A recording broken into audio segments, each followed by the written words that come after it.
mungkin tadi kalau rencananya registrar ingin tidak dimonopoli gitu ya, mungkin kami nanti bisa bantu. Iya, siap jadi partner karena kami juga salah satu harapan kami juga akan ingin memfasilitasi gitu ya untuk organisasi-organisasi penyandang disabilitas yang lain untuk semuanya bisa memiliki website tersendiri dengan .or.id seperti itu. Jadi informasi dari kami untuk ke publik tuh akan semakin lebih luas lagi ya. Terima kasih saja. Sigit.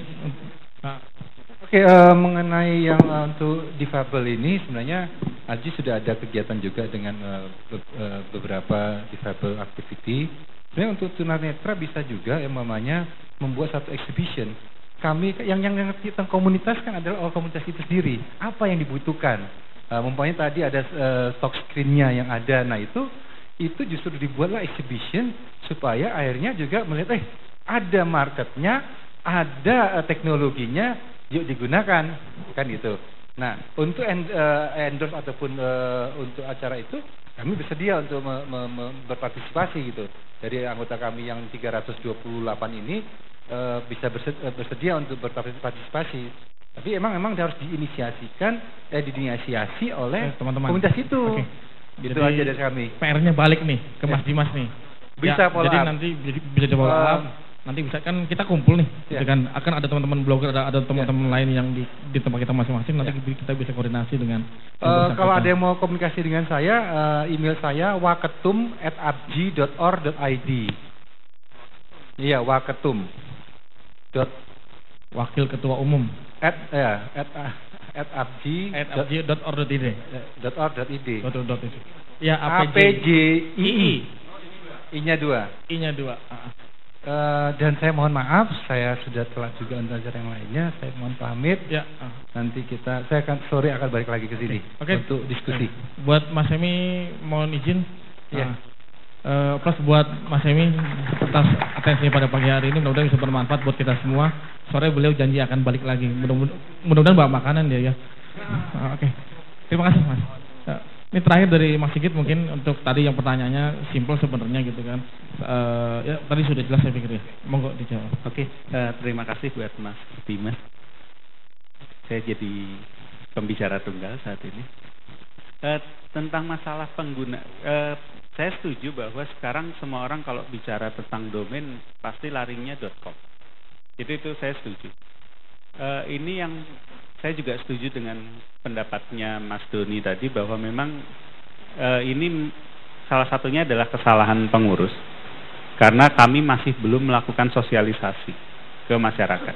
Nah, hari ini sudah mulai gitu. Tapi sebetulnya yang ingin kami lakukan adalah sosialisasi setelah kami nanti melakukan perubahan sistem, ada migrasi sistem, termasuk tadi kami akan membuka untuk registrar. Sebetulnya kami belum membuat standar registrar seperti apa yang bisa perusahaan atau institusi seperti apa yang bisa menjadi registrar. Itu sedang digodok. Kami sendiri akan melakukan rapat kerja di tanggal 7-8 Oktober nanti. Dari situ baru nanti kami akan memberikan nanti harus ada verifikasi. Jadi misalnya si perusahaan ini mampu atau tidak jadi registrar gitu.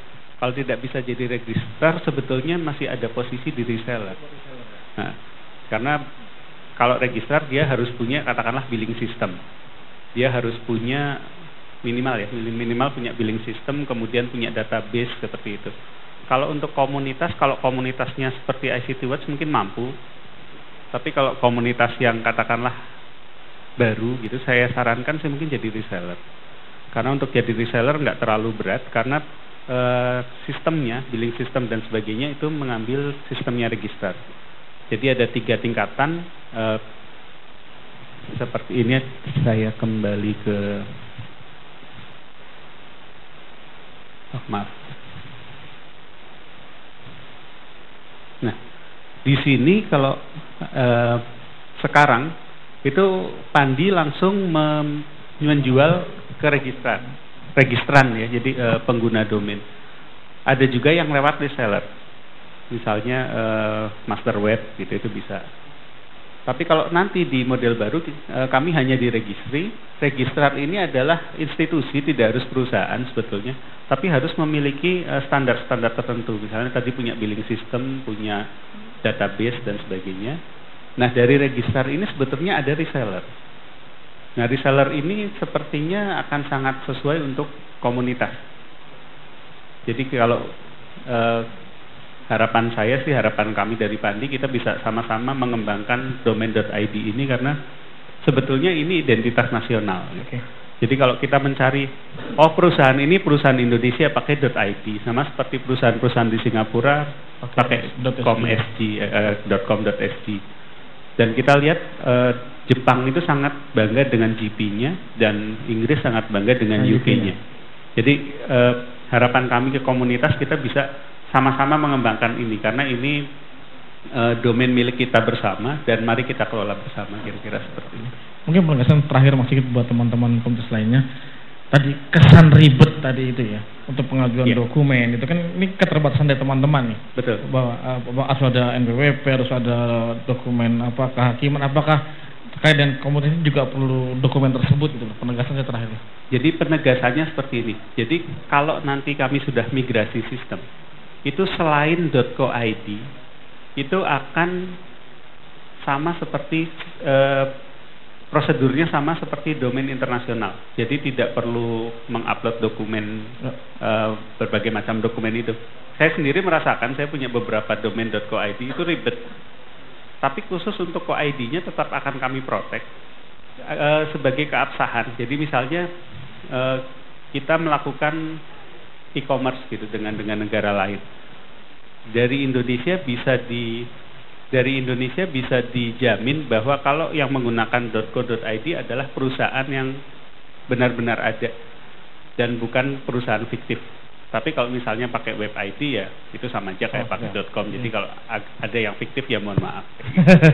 Oke, terima kasih Mas Sigit atas buat Mas Sigit atas presentasinya pada pagi hari ini. Lanjut kepada nanti berikutnya akan ada bicara selanjutnya. Mohon maaf, kalau yang mau menghubungi saya bisa di sigit@pandi.or.id. Sigit SIGIT @pandi biasa.or.id. Apapun yang ingin didiskusikan atau ditanyakan silakan saja. Kalau mau follow Twitter saya Sigit WID. Tapi mohon maaf itu diprotek, jadi nanti saya approve. Ada beberapa alasan kenapa diprotek. Terima kasih. Terima kasih Mas Sigit atas pertemuan pada pagi hari ini. Terus buat Mas Sigit. Jadi tadi sudah disampaikan oleh dua rekan kita dari APSI dan dari Pandi. Nah, saya pikir sudah sedikit ada gambaran lah peran mereka seperti apa di Indonesia. Mudah-mudahan sedikit mewarnai pada awal diskusi di kuadran pertama kita pada pagi hari, karena nanti ada sampai 4 kuadran ya, karena yang 2 terakhir itu nanti untuk FGD-nya. Nah, hari ini buat istilahnya buat pembakalan bahwa ada lembaga lain atau ada entitas lain yang punya peran sangat punya peran dengan punya kepentingan dengan kita juga sebagai komunitas. Silakannya masih saya moderatornya, karena yang lain nggak pede katanya. Jadi saya lagi lanjut untuk singkat waktu ada Mas Anggara dari ICGR. ICGR itu Indonesia. Saya lupa itu Mas Anggara. Nanti di depan kita kenalan lagi. Belakangnya saya Judicial Reform. Cuma C-nya saya lupa itu. Kedua dari Mas Nezar Patria dari Alliance Digital Indonesia. Sudah datang belum? Alhamdulillah.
adalah satu tantangan yang sangat luar biasa.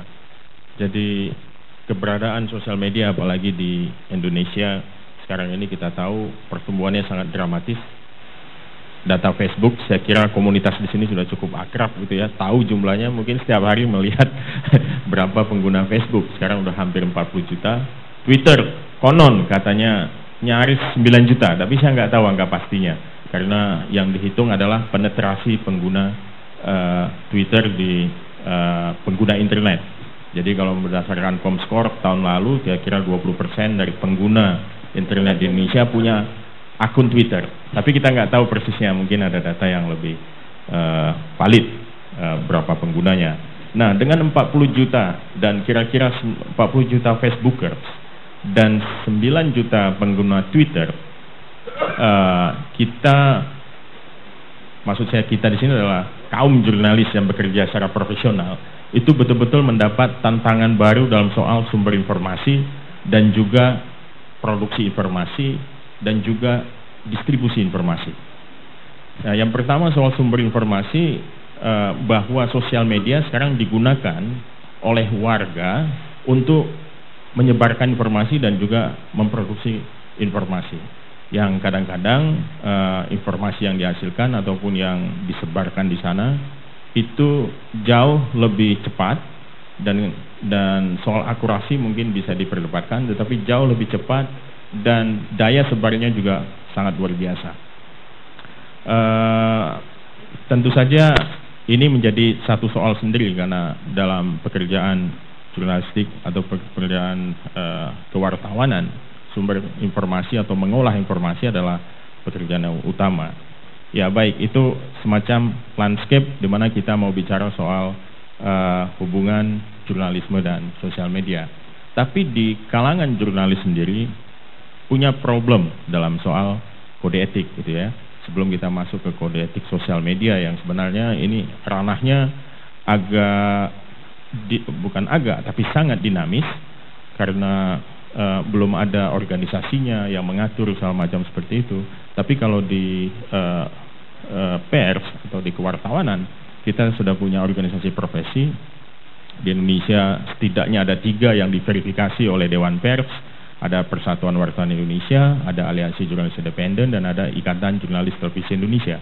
Ada 3. Walaupun ada banyak organisasi pers yang lain yang jumlahnya mungkin sekarang sekitar 30-an, tetapi ada 3 yang diverifikasi oleh Dewan Pers dan sama-sama mengeluarkan ataupun setuju dengan apa yang disebut dengan kode etik jurnalistik. Nah, di Dewan Pers bagaimana nih potret yang namanya kode etik dunia jurnalisme Indonesia? Di Dewan Pers data menyebutkan bahwa tahun lalu 2010 itu ada 442 pelanggaran kode etik yang dilakukan oleh media.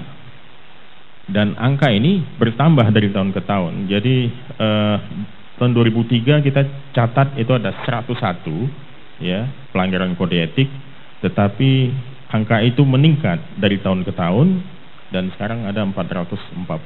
Tahun lalu 424, cuman tukar aja angkanya 442, 424. Dan pada umumnya pelanggaran etik itu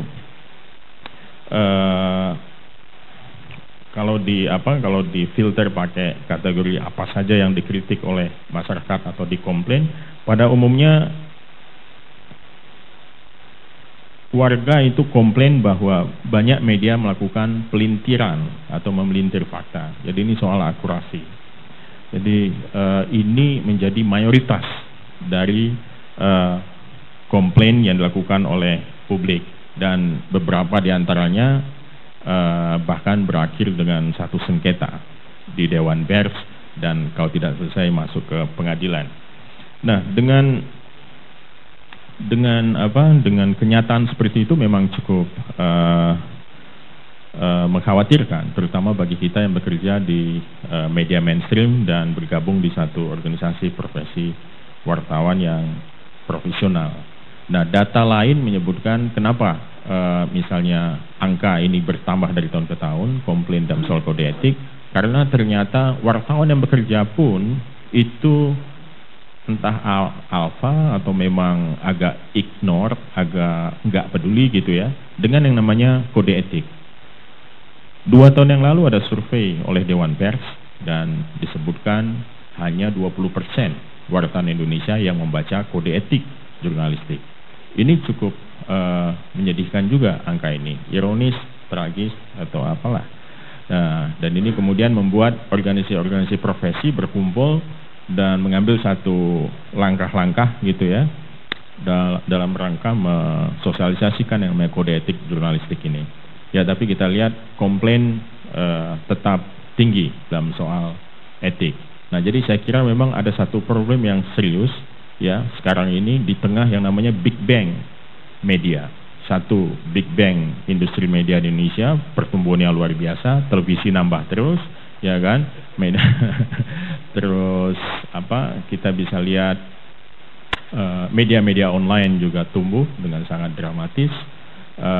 Cetak saya kira jumlahnya ya masih cukup banyak dan masih terus ada dan muncul di daerah-daerah. Tapi kenyataannya itu tidak diimbangi oleh satu standar etik yang kuat, karena kode etik ini penting untuk menciptakan apa yang kita sebut dengan quality jurnalisme atau jurnalisme yang bermutu. Nah, ini problem yang cukup penting. Beberapa yang kita catat ya, antara lain komplain itu soal keberimbangan, akurasi, foto atau video yang provokatif, dan juga banyak kritik kurang sensitif gender.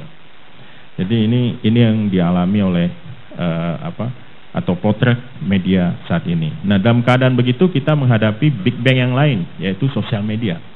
Bertumbuh sangat luar biasa, apalagi kalau di Twitter kita bisa lihat selain ada akun-akun yang memang official, bahkan juga media-media mainstream punya akun, hampir semua media mainstream saya kira punya akun sekarang di Twitter. Dan mereka menggunakan Twitter sebagai sarana distribusi informasi juga. Tapi di sisi lain di dunia itu dunia yang sangat ya itu kayak dunia koboi ya. Twitter itu mirip dunia koboi. Jadi banyak penembak gelapnya juga, snipernya. Ada akun-akun anonim ya yang muncul yang memang diciptakan entah itu untuk misalnya kontra opini, menciptakan opini tertentu, bahkan kadang juga fitnah, atau memberikan bocoran-bocoran seperti WikiLeaks. Ya, saya kira kawan-kawan ada juga yang ikut atau menjadi followers PNI Israel misalnya gitu ya, dengan satu informasi-informasi yang mungkin sangat menarik dan sangat provokatif. Tapi bagaimana media mainstream menyikapi sumber-sumber informasi yang memakai akun anonim itu. Nah, di Dewan Pers dan juga beberapa organisasi profesi sekarang sedang berkumpul, sedang melakukan pembahasan untuk merumuskan yang disebut dengan kode etik media online dan kode etik sosial media.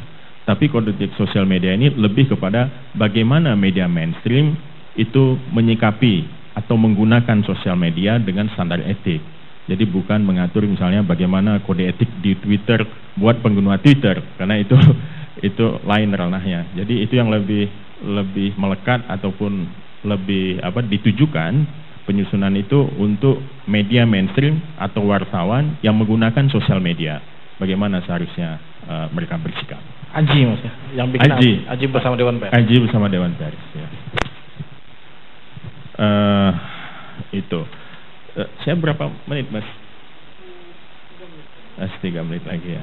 Ya, jadi itu problemnya ya sekarang ini bahkan sekarang kalau kita lihat potret yang lebih spesifik, misalnya jurnalisme online sekarang kita bekerja tanpa ada panduan yang spesifik. Saya juga bekerja di media online sekarang di vivanews.com. Kita bekerja, semua media online saya kira sekarang bekerja tidak dengan panduan yang tidak spesifik untuk online. Jadi kita masih mengacu kepada kode etik jurnalistik. Ya, kode etik itu memang satu panduan yang sifatnya universal dan itu bisa dipakai baik juga oleh wartawan yang bekerja di broadcast maupun juga dicetak maupun di online. Tetapi ada mekanisme-mekanisme yang lebih spesifik untuk media online yang kode etiknya harus diatur. Misalnya seperti mekanisme koreksi. Kalau dicetak itu udah jelas, karena di kode etik kan diatur juga itu bagaimana melakukan ralat berita ataupun koreksi. Koreksi ini penting sekali. Ini sebagai manifestasi bahwa media punya pertanggungjawaban kepada publik. Jadi bahwa apa yang dihasilkannya itu nggak bisa sembarangan, atau media boleh lepas tangan, cuci tangan dari kesalahan yang sudah dia lakukan. Karena hubungan media dan publik ini kan hubungan dua sisi mata uang gitu, dari satu entitas yang namanya media massa, ditopang oleh publik dan penerbit. Selalu seperti itu kenyataannya. Jadi tidak bisa penerbit seenaknya ataupun publik juga seenaknya. Jadi media ini dihidupi secara bersama-sama, makanya namanya mass media atau media massa. Nah, ketiadaan panduan ini cukup merepotkan karena tidak ada standar dalam melakukan koreksi. Misalnya berita yang salah di online. Kadang-kadang ada media online yang memakai mekanisme recall, dicabut artikelnya, tidak ditemukan lagi segala macam. Tetapi kalau dicek di Google sebetulnya URL dan segala macam itu masih terekam di sana. Bahkan mungkin ada beberapa orang ataupun publik yang lain sudah merekod berita yang salah itu. Nah, saya kira recall bukan satu pilihan dalam soal ini.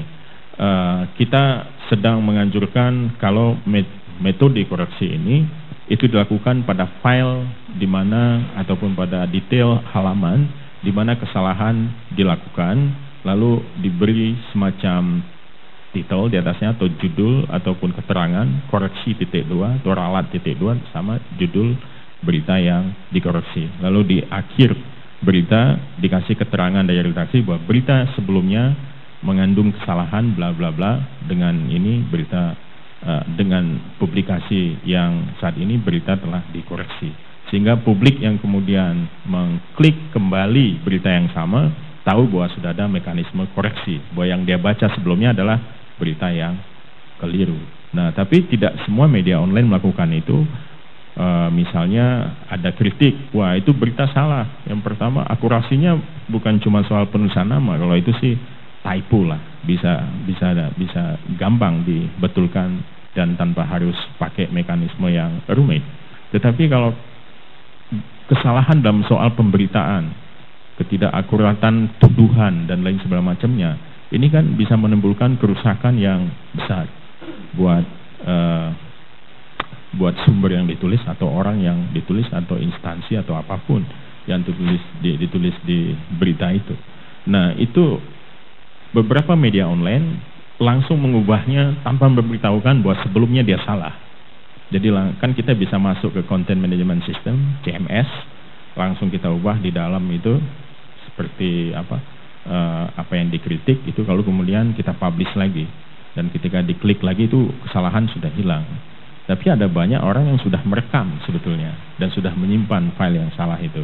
Nah, ini pertanggungjawabannya bagaimana? Nah, kita memang mengacu pada kode etik jurnalistik, ya, kode etik yang sudah diatur dan disepakati oleh Undang-Undang Pers, tetapi butuh apa yang disebut dengan Code of Conduct, kode perilaku buat media online. Dan saya kira ini mendesak, dan mudah-mudahan dalam 1-2 bulan ini draft ini selesai kami. Gitu. Code of Ethic dengan Code of Conduct. Ya, betul. Code of Ethic ini lebih mengatur prinsip-prinsip.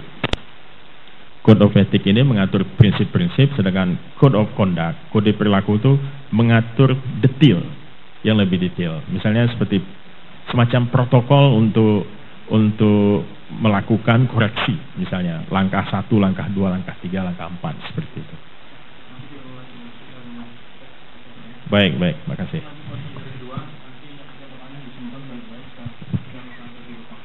Jadi kalau perlu ditulis gitu kan, kepada siapa? Nanti kepada Mas Anggara.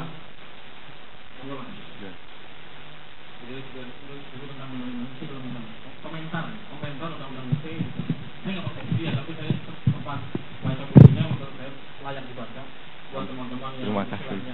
Terima kasih sudah ngiklan. Yang aktif beronline dia. Jadi tapi tidak ada salahnya untuk melihat dari garisnya karena sebenarnya cukup sederhana beliau menyampaikannya ketimbang para ahli hukum di negara ini untuk menyampaikan hal tersebut. Monggo, Mas. Terima kasih Mas Rapin. Tapi sebelum mulai, kita kan sempat ke Ambon saya sama Mas Doni. Saya diajak keliling sampai jam 2 pagi, terus kita ada janji sebetulnya. Harusnya ada satu permintaan informasi dari Ambon, saya tunggu-tunggu. Karena saya sudah menyiapkan gerombolan pengacara, tapi kok belum muncul. Nah, kemarin saya diminta sama teman-teman ICT Watch bicara soal etika dan media warga. Saya beberapa ngomong soal citizen jurnalis.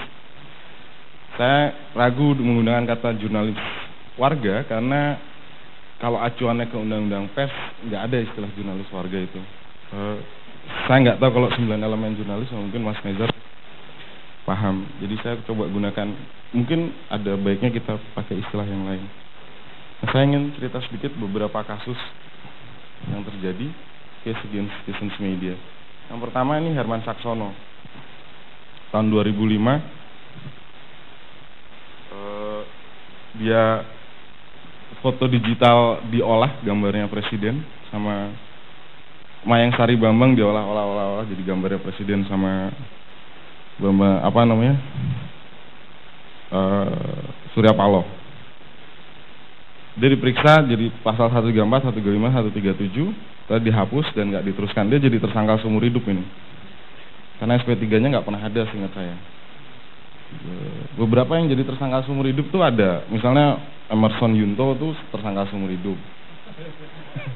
Aktivis anti korupsi yang paling terkenal. Ini Prita Mulyasari, ini sangat well known case ya. Saya nggak akan cerita banyak. Dalam proses kasasi Prita dinyatakan bersalah dan saat ini Prita tengah menunggu putusan di FPK di MA. Ini kalau nggak dikawal kalah lagi dia.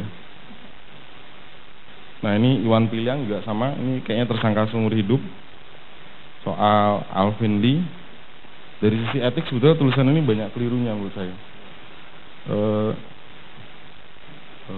Dan belum tentu dia masuk dalam kategori undang-undang pers. Nah ini kasus ini soal Bank Senturi kalau nggak salah. Jadi dia jadi tersangka karena kirim email ke kliennya soal 5 bank yang dilanda kesulitan likuiditas. Tapi sayangnya saya nggak beroleh informasi soal perkembangan kasus ini. Tapi katanya orangnya sudah dipidana, dijatuhi hukuman pidana. Nggak tercover di media sepertinya. Agus Samonangan juga, tapi dia masih jadi saksi untuk kasusnya Iwan Piliang. Agus Indra Setiadi Pipi. Katanya dilaporkan ke polisi, tapi saya nggak dapat informasi perkembangan perkaranya sampai sejauh mana. Jangan-jangan dia juga jadi tersangka seumur hidup. Nur Farah. Nah ini yang paling menarik dari Nur Farah adalah ini undang-undang ITE sudah berlaku. Dia dianggap menghina lewat Facebook, tapi dia hanya kena pasal 310-311. Kayaknya kekuatan teman-teman blogger yang protes dalam kasus Prita, sehingga polisi sama jaksa malah nggak mau pakai undang-undang ITE. Malah aneh kan? Undang-undangnya ada nggak dipakai. Nah ini sama Satria Lasmana Kusuma. Kayaknya damai sepertinya karena dianggap menyerang kehormatan dekan, tapi saya nggak terlampau tahu perkembangannya sampai seperti sejauh apa. Ini Kosengseng, ini the well known person sebetulnya karena banyak perkara dia melibatkan salah satu korporasi besar.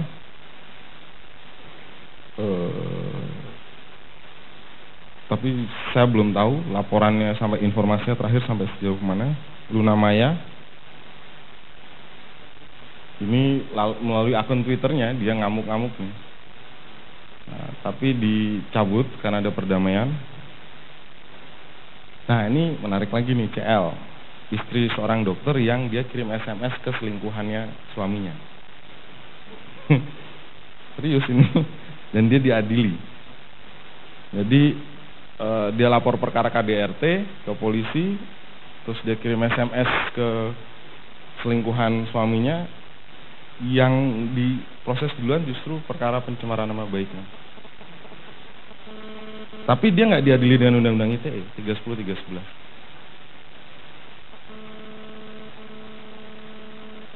Oke, ada beberapa Definisi soal apa itu etika.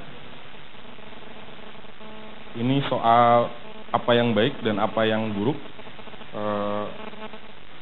Moral duty, obligation, system, theory of system of moral values, guiding philosophy, dan lain sebagainya, consciousness. Nah, definisi yang lain juga sama. Ini beberapa kata kuncinya. Saya coba ngerangkum saja. Kata kuncinya ini: principle of conduct, prinsip-prinsip kelakuan, tata perbuatan within organization, di dalam sebuah organisasi. Guide decision making and behavior. Dia menyediakan, selain itu juga menyediakan guideline untuk pembuatan pilihan etik dan perbuatan dari pekerjaan tersebut. Nah, yang paling terakhir ada code of ethics. Sebetulnya buat suatu organisasi dia akan semakin prestis, dia dianggap sebagai organisasi yang kredibel kalau dia punya kode etik. Nah, ini soal etika dan hukum. Hukum pada umumnya tertulis. Pada umumnya, kecuali hukum adat, dia memang unwritten ya. Tapi kalau hukum yang di negara-negara modern, dia pada umumnya tertulis, ditegakkan di pengadilan, didukung oleh aparat pemerintah yang akan melaksanakan putusan pengadilan itu. Nah, sementara etika, bisa jadi dia tidak setuju oleh semua orang. Dia hanya soal panduan apa yang baik dan apa yang buruk, mirip dengan hukum, meskipun masyarakat setuju soal etika tersebut, tapi yang melanggar nggak punya urusan sama hukum. Nah, beberapa isu-isu kunci. Jadi ada pelanggaran etik yang dia punya akibat etika saja, nggak ada urusannya. Ada pelanggaran hukum yang ya akibatnya pelanggaran hukum, nggak ada soal etik. Misalnya Mas Nezar, saya bingung, gaptek pakai ini, ntar aja. Mas Nezar nih jurnalis. Tiba-tiba dia nyolong, nggak ada urusan sama jurnalis, dia pekerjaan dia sebagai jurnalis, ya itu pelanggaran hukum aja, nggak ada urusan sama pelanggaran etik. Kemudian ada yang pelanggaran etik yang berakibat terhadap pelanggaran hukum.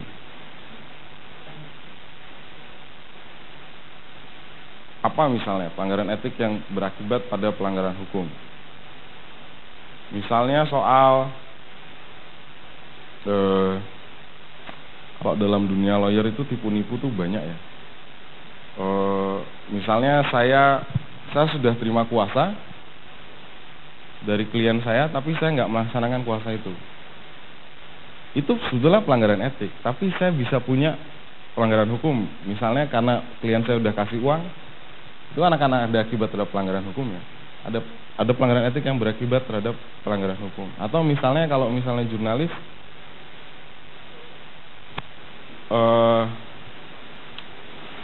siapa jurnalis Jawa Pos yang ngaku wawancara istrinya Azhari itu? Nah, itu pelanggaran etik kan? Tapi juga punya akibat hukum. Nah, yang paling parah udah pelanggaran etik plus pelanggaran hukum. Dia nggak hanya melanggar etik, tapi juga melanggar hukum. Nah, ini beberapa isu-isu kuncinya dalam soal etik dan hukum. Nah, saya akan masuk soal citizen media. Apakah citizen media itu pewarta?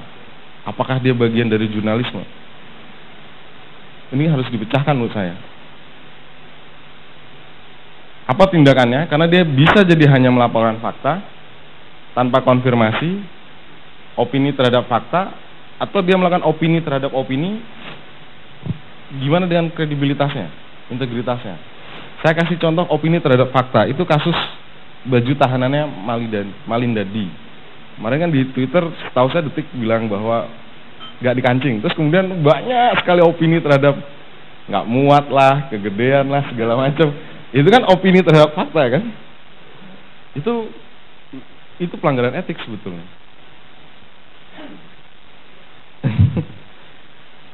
Atau kemarin ada teman saya pemret berita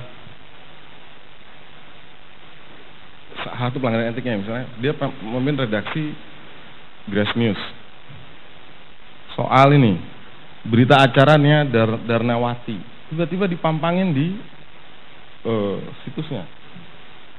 Silahkan download kalau mau. Bayangin, berita acara itu sebetulnya masih rahasia negara karena masih dalam proses penyidikan, kok dia bisa dapat dan kemudian ditaruh di situ. Kalau dia bilang bahwa menurut berita acara sekian dan normatif bilang ini mungkin masih wajar ya. Tapi kalau berita acaranya ada dan kemudian ditaruh di situsnya, itu nggak hanya pelanggaran etika tapi juga pelanggaran hukum. Dan ini balik lagi soal media warga. Kalau kita mau bicara soal etika, coba soal konsep self regulation, apakah media warga itu profesional atau dia kelompok profesi? Dia kelompok terbuka atau tertutup? Karena yang punya kode etik biasanya kelompok tertentu. Misalnya saya advokat, saya diatur oleh kode etik advokat. Itu tertutup karena ada standar pendidikan, ada ujian dan segala macam. Lulusnya pun harus dari fakultas hukum. Mestinya harus dari fakultas hukum ya, tapi ternyata ada dari polisi, syariah dan teman-temannya. Nah, yang agak terbuka tuh misalnya teman-teman jurnalis. Dia bisa dari fakultas manapun, dia bisa jadi jurnalis. Agak terbuka, tapi bukan berarti dia terbuka. Karena dia punya standar sendiri sebetulnya. Nah, kemudian cara pengawasannya gimana? Cara pengawasan etikanya. Kalau misalnya kita setuju ada kode etik yang ngatur soal media, ngawasnya bagaimana? Kemudian cara penegakannya seperti apa? Itu beberapa isu. Usulan saya kalaupun mau ada, ya hanya diterapkan sama komunitas atau orang yang berhimpun di komunitas. Misalnya teman-teman blogger yang Maluku itu kan ada Arumba ya, jadi diterapin di komunitas blogger Arumba itu. Kalau mau ada kode etik, kalau nggak mau juga pengawasannya diserahkan sama komunitasnya. Penegakan etiknya ya sama komunitasnya. Nah, gimana dengan orang-orang yang nggak berhimpun di komunitas? Menurut saya cukup dengan deklarasi prinsip-prinsip saja. Ada beberapa deklarasi, ya udah. Soal pengawasan dan penegakan ya kita pikir bersama. Nggak, soal pengawasan dan penegakannya kita pikir bersama. Kalau kita mau klaim self regulasi, gitu. Terima kasih. Mudah-mudahan nggak ada pertanyaan. Singkat, padat, perlu penjelasan lebih lanjut. Oke, itu tadi dari Mas Anggara. Mungkin langsung karena tadi sudah saya sampaikan di depan bahwa diskusi kita pada dua waktu ini akan jadi bekal nanti buat teman-teman semua nanti masuk ke sesi 3 dan 4 untuk lanjut ke diskusi. Nah, tadi di depan sudah Pak Andi dan Abji, lanjut ke puncak kedua, yakni ada praktisi media, dalam hal ini adalah Mas Nezar, dan praktisi hukum media. Saya tambah sedikit boleh ya, nggak apa-apa ya. Nah, tapi poinnya adalah tadi yang ada dari dua pembicara itu ada hal yang menurut saya cukup menggelitik saya, dan mudah-mudahan teman-teman semua untuk mengajukan pertanyaan mungkin ya. Nah, kalau nanti ada sebuah etik atau kondak gitu ya, atau aturan main gitu ya, ini siapa yang melegalisasi gitu? Tadi kalau mungkin teman-teman pers, yang teman-teman Mas Nezar jelas ada Dewan Pers yang memberikan pengawasan dan pengawasan dan penegakan gitu kan. Nah, kalau di kita ini kayak apa gitu? Masa iya hanya untuk komunitas Arumbai blogger saja gitu? Padahal kan namanya blogger kan berhubungan dengan blogger yang lain kan itu. Nah, mungkin itu buat diskusi menjelang sholat Jumat gitu ya. Monggo silakan dari tadi Mas yang kacamata, Mas. Monggo Mas pertama, nanti baru ke sebelah sini. Nyun sewu miknya.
Oke, terima kasih Mas Edo. Nanti dijawab, ditabung dengan yang lainnya.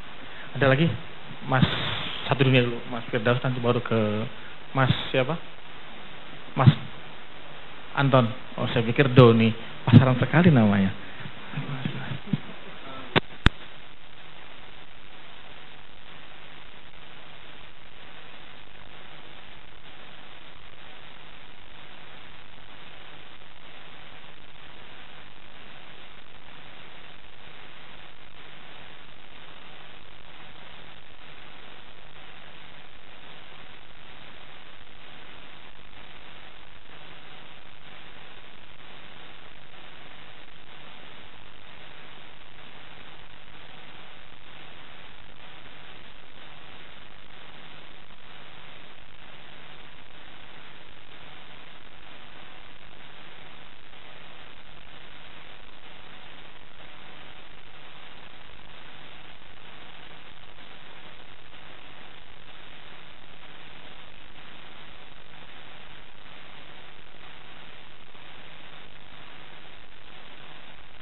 Kedua,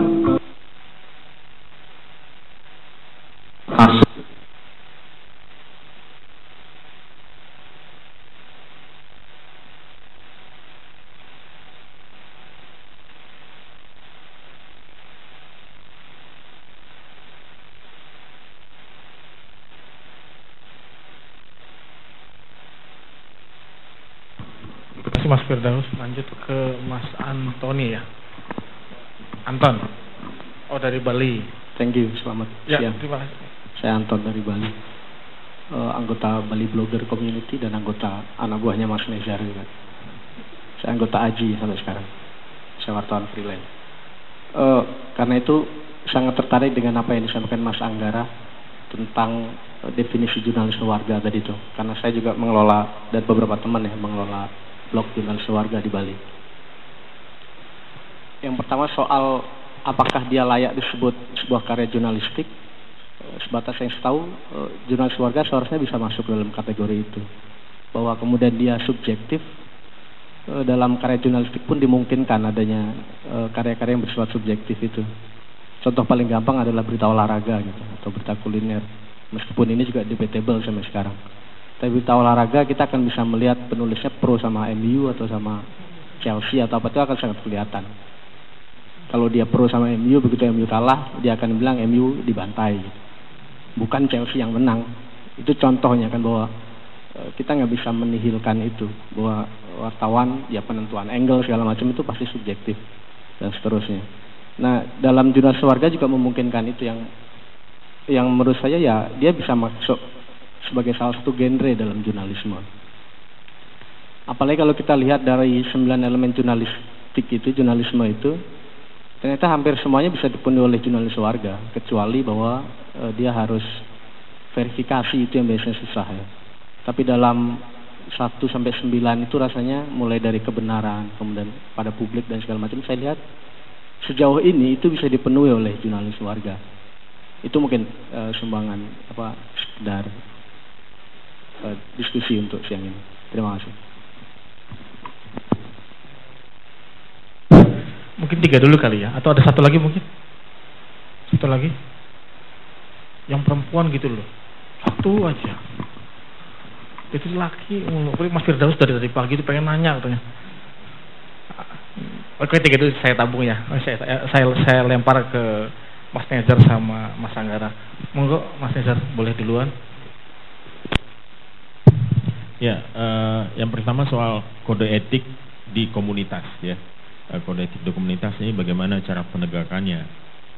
Tadi saya kira Anggara sudah menyebutkan mungkin bisa dibuat prinsip-prinsipnya, tapi penegakannya bagaimana. Saya kira memang untuk soal penegakan tidak mungkin kode etik itu bisa berlaku kepada individu-individu yang tidak terikat oleh satu organisasi atau satu wadah. Saya kira itu mustahil. Bagaimana kode etik bisa ditegakkan kalau tidak ada wadahnya? Kalau saya usul gitu, sebaiknya memang kawan-kawan bloggers ataupun yang bergerak di jurnalisme warga punya wadah atau setidaknya network gitu ya, yang kira-kira bisa mendapatkan satu kesepakatan bagaimana kita bekerja atau bagaimana kita melakukan aktivitas jurnalisme warga itu sesuai dengan panduan etik. Nah, kode etik itu kita buat bersama-sama untuk kita taati bersama-sama juga. Nah, kalau misalnya dan saya kira begitu dia di-declare, maka semua anggota yang sepakat dengan peraturan etik yang sepakati itu wajib untuk menjalankannya. Kalau perlu dibuat semacam komisi etik gitu loh. Dan memang pelanggaran etik ini kan sebetulnya berkaitan dengan pekerjaan yang profesional. Karena apa? Saya nggak tahu kalau ada bloggers yang melanggar etik, misalnya copy paste atau apa, plagiat segala macam, ngambil tulisan orang dibuang beberapa bagian gitu ya, seakan-akan tulisannya dia gitu. Itu paling sering terjadi di dunia blogger saya lihat gitu loh. Nah, itu pertanggungjawabannya gimana? Kalau di pekerjaan profesional itu sudah jelas panduannya. Plagiarisme itu apa hukumannya segala macam sudah jelas. Berita bohong, kalau dalam jurnalistik itu dosa terbesar yang nggak bisa diampuni. Anda buat berita bohong, misalnya mewawancarai yang pernah terjadi tadi disinggung Anggara, misalnya kayak Jawa Pos ya, wawancara istri Az-Zahari, padahal dia nggak bisa bicara, tapi ada wawancaranya segala macam. Itu jelas wawancara itu tidak pernah terjadi. Nah, atau yang terjadi sama Jason Blair yang di Washington Post kalau nggak salah, itu juga berita fiktif. Dan saya kira begitu seorang wartawan membuat berita fiktif atau menyebarkan kebohongan seperti itu, pada hari itu juga hidup dia sebagai wartawan berhenti. Dia harus cari pekerjaan yang lain. Karena yang paling mahal dari profesi kewartawanan adalah kredibilitas dan integritas, bahwa informasi yang disampaikan adalah benar. Itu yang paling penting. Jadi saya nggak tahu bagaimana kalau sampai kepada berita bohong misalnya atau hoax yang disebarkan oleh bloggers. Siapa yang mau menghukum?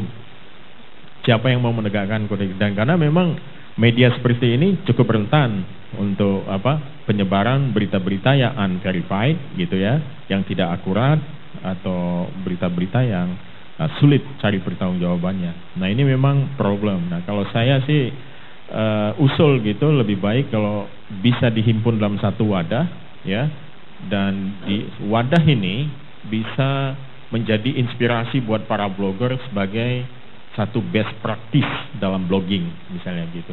Ini loh yang teladannya seperti ini gitu. Jadi ada standarnya gitu loh. Nah, mungkin akan lebih berguna. Terus soal pelanggaran etik terkait kepemilikan media. Nah, masalahnya ini memang kalau soal kepemilikan media, yang pertama soal ini berkaitan dengan isu media diversity, keberagaman. Karena kita tahu media-media sekarang ini kan dimiliki oleh konglomerat gitu ya, pengusaha-pengusaha yang juga selain punya usaha, ada yang juga di politik, terus juga punya media gitu ya. Nah, yang pertama mungkin soal yang dikhawatirkan sebetulnya adalah soal bagaimana media yang di bawah sebuah konglomerasi yang besar itu bisa bergerak independen, ya, bisa bergerak tanpa intervensi, misalnya seperti itu. Ini bukan cuma isu di Indonesia, tapi isu di seluruh dunia, di mana industri media ditopang oleh modal-modal besar, dan modal-modal besar ini punya vested interest-nya dengan politik dan lain sebagainya macamnya. Saya kira yang paling penting di sini adalah justru di barisan jurnalisnya. Nah, jurnalis yang bisa katakanlah mendidik dalam tanda kutip pemiliknya, bahwa untuk menciptakan media massa, modal yang terpenting adalah credibility. Jadi yang dijual oleh media massa sebetulnya adalah integritas dan kredibilitas informasi. Jadi kalau ada intervensi dari pemilik, sebetulnya pemilik sedang melakukan upaya bunuh diri terhadap media yang bersangkutan, gitu. Jadi kalau intervensinya katakanlah terlihat sebagai semacam etalase dari kepentingan si pemilik, saya kira media seperti itu akan ditinggalkan oleh pembaca.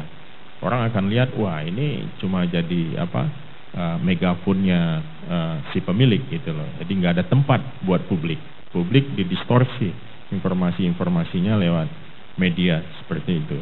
Nah, saya kira pemilik-pemilik media sekarang pun belajar dari reaksi publik yang cukup keras terhadap konglomerasi ini.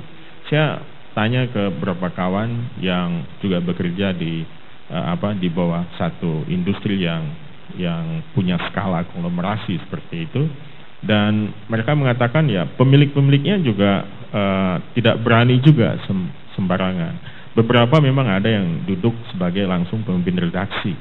Nah ini juga saya kira dalam soal kode etik kita tentu bertanya, seorang bisnismen yang tidak pernah punya misalnya latar belakang kewartawanan itu bisa menjadi pemimpin redaksi. Ini kan gimana nih tanggung jawab kode etik profesionalnya gitu. Nah ini jadi isu juga di Dewan Pers, dan itu sebabnya di Dewan Pers dan beberapa organisasi pers sepakat menerbitkan apa yang disebut dengan standar kompetensi wartawan. Jadi untuk menjadi yang namanya pemimpin redaksi itu mesti ada semacam brevet bahwa dia sudah lewat tahap-tahapan dalam proses pekerjaan sebagai jurnalis profesional. Jadi nggak bisa ujuk-ujuk seorang CEO di mana didudukkan sebagai pemimpin redaksi. Wah itu nggak jelas banget pertanggungjawaban etiknya. Nah ini memang kita juga sedang berjuang intervensi misalnya pemilik dan newsroom itu semestinya juga harus masuk dalam undang-undang pers gitu. Jadi diatur dalam undang-undang bahwa ada batasan yang namanya atau garis batas yang tegas antara kepemilikan dan newsroom, di mana newsroom ini adalah ruang yang menghubungkan antara media dan publik gitu. Jadi dia kalau bisa diatur dengan cukup transparan. Saya ingat satu kasus misalnya ketika Murdoch mengambil alih Wall Street Journal. Itu sejumlah orang di Wall Street Journal sangat gelisah. Mereka khawatir buat taipan seperti Murdoch yang juga punya reputasi sebagian baik, sebagian buruk gitu ya. Itu akan berpengaruh kepada yang namanya Wall Street Journal. Lalu newsroom dan juga publik pembaca Wall Street itu lalu mengusulkan agar dibuat yang namanya Board of Ethics di Wall Street Journal, sehingga pemilik itu tidak bisa semena-mena menitipkan ataupun melakukan intervensi ke newsroom. Saya kira itu satu model yang cukup menarik juga untuk menjaga independensi. Nah, saya kira dua pertanyaan itu buat saya. Ya. Ya. Silakan Mas Anggara. Tadi saya bilang kalau soal kode etik misalnya Cahandong, ya bikin aja sama Cahandong gitu. Soal pengawasan ya sama Cahandong, penegakannya sama Cahandong. Tapi maksudnya itu lingkup mana? Misalnya apakah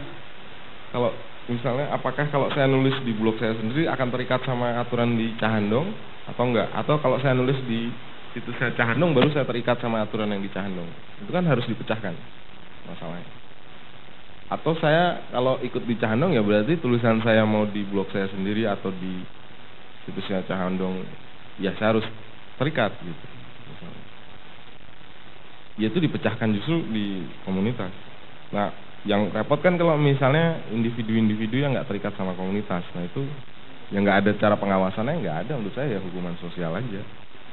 Kalau misalnya dia ketahuan copy paste gitu ya misalnya, ya dihukum aja. Toh menurut saya copy paste itu bukan sesuatu yang sangat penting sekali sebetulnya. Nggak usah terlampau ribut. Kadang-kadang kita ribut sekali sama urusan copy paste itu. Mungkin kalau untuk jurnalis harus ribut ya, artinya kan itu soal integritasnya dia. Tapi kalau saya sendiri nggak terlalu pusing soal. Ya tadi karena ada irisan tadi antara pelanggaran etik dan pelanggaran hukum. Jadi buat teman-teman jurnalis jadi poin gitu ya. Jadi poin itu pelanggaran etika. Nah soal definisi pencemaran nama baik itu sebetulnya, nah ini kalau kita lihat di pasal 310 di situ nggak ada sih sebetulnya pencemaran nama baik itu dalam khazanah hukum nggak ada. Yang ada penghinaan, itu ada diatur di bab 16 KUHP. Nah, penghinaan itu macam-macam, ada menista lisan, menista tulisan, terus ada fitnah, ada penghinaan ringan, ada pengaduan fitnah, ada apa lagi ya, satu lagi, ada 5 lah jenis-jenisnya. Nah, itu gradasinya beda-beda. Nah, apa yang disebut dengan Pencemaran nama baik itu ditulis di pasal 310. Menista dengan maksud untuk menjelek-jelekan. Nah, 311 itu kalau sudah dikasih, itu udah menista dan udah dikasih tahu nih sama hakim, oke, gimana tuduhanmu benar atau enggak, ternyata dia tidak mampu membuktikan tuduhannya, maka dia akan kena fitnah di pasal 311. Nah, jadi kalaupun benar, misalnya Mas Nezar nulis nih, kalau jurnalis nulis let's say siapa yang sekarang lagi suka kabur-kabur itu, Nazarudin. Nazarudin ini koruptor. Let's say pengadilan bilang itu koruptor, dia tetap nggak boleh dibilang koruptor kalau menurut pasal 310. Karena dianggap menista. Tapi saya rasa kalau jurnalis agak susah tuh dipersoalkan ya, karena dia biasanya ngutip dari sumber dokumen pengadilan. Tapi kalau saya ingat kasusnya siapa ya, guru SMA yang nulis Akbar Tanjung koruptor itu di buku pelajaran atau apa gitu, kan dipersoalkan sama Akbar Tanjung. Padahal dia nulis berdasarkan dokumen putusan pengadilan negeri tingkat pertama, memang dia dinyatakan koruptor, tapi di Mahkamah Agung dia bebas gitu. Nah, itu dianggap menghina. Nah, itu kalau soal definisi pencemaran nama baik. Nah, itu makanya kemarin saya sama teman-teman kita lagi bikin program namanya reformasi defamasi. Kenapa? Kalau teman-teman pers dia bisa berlindung di balik undang-undang pers dan SEMA 13/2008 yang soal kalau ada perkara-perkara pers maka pengadilan harus memanggil saksi-saksi ahli dari Dewan Pers. Nah, tapi gimana dengan orang-orang biasa kayak saya sama teman-teman? Ini karena singkatnya definisi soal apa yang disebut menghina, apa yang disebut fitnah. Jadi kita perlu elaborasi lebih lanjut. Nah, bentuknya nanti jadi gimana, yaitu urusan nanti. Nah, kalau soal jurnalisme warga, Mas Anton, kan tadi saya udah bilang, patokan saya undang-undang pers. Undang-undang pers sudah bilang apa yang disebut dengan pers, apa yang disebut dengan karya jurnalistik. Karya jurnalistik hanya bisa dihasilkan pada orang-orang yang bekerja pada pers. Pers itu apa? Dia harus berbentuk korporasi atau badan hukum. Bukan, maksudnya korporasi itu bukan perusahaan ya, PT ya. Korporasi itu badan hukum. Dia harus dalam bentuk korporasi. Tujuannya jelas untuk industrinya pers. Nggak boleh ada tujuan macam-macam, general trading, general kontraktor dan lain-lain. Itu menurut undang-undang pers. Nah, soal 9 elemen jurnalisme, saya pikir Mas Anton lebih tepat berdebat sama Mas Nezar. Masuk nggak ada jurnalisme warga ke jurnalisme? Kalau saya patokannya di undang-undang pers. Makanya kenapa saya bilang saya nggak nyaman